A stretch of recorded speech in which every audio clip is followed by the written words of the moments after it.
Hi! Magandang araw po. Update lang po ako sa aking mga tanim na repolyo, no? Malaki na po yung cone sa gitna, no?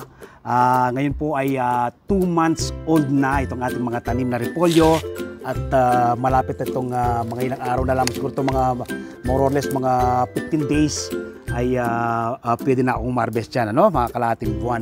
Tingnan po ninyo, napakaganda, no? Wala kang enough space sa Metro Manila ka nakatira.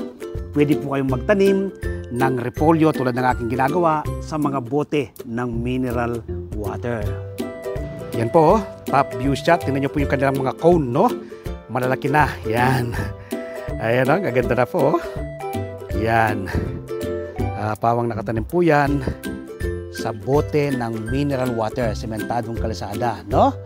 Wala kang enough space sa Metro Manila ka nakatira. Pwede po kayong magtanim tulad ng aking ginagawang pagtatanim ng ganitong pamamaraan. Kasama po ng mga halaman dyan. Layer by layer po sila. Yan, no? Sa mga bote lang po ng mineral water. Yan, ang ating mga tanim na repolyo sa mga bote ng mineral water. 2 months old. Ayan.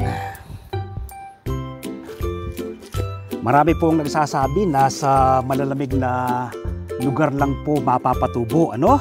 At makaka-harvest ka ng repolyo.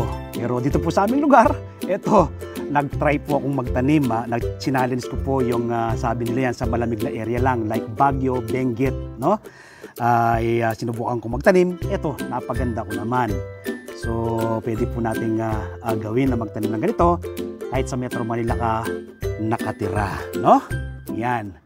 More or less po, kalating buwan na lamang ay pwede ko nang i-harvest itong pinaka-cone niya, no? Yung bilog niya po. Ayan po, kitang-kita na po yung kanyang bilog.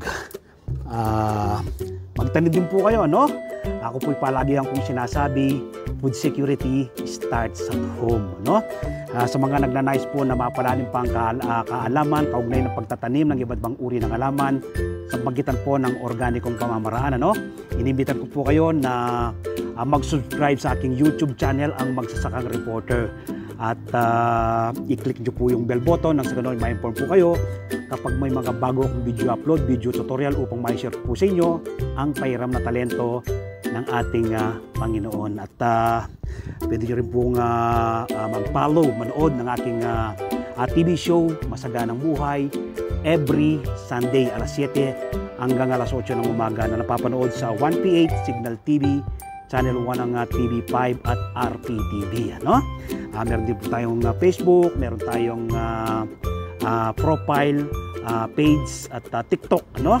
At ang column sa pwede po kayong magbasa ng aking column every Tuesday naman sa Filipino Star. Ngayon, isinusulat ko po rito ang iba't ibang do-it-yourself tips at iba pang sikreto sa pagsasaka.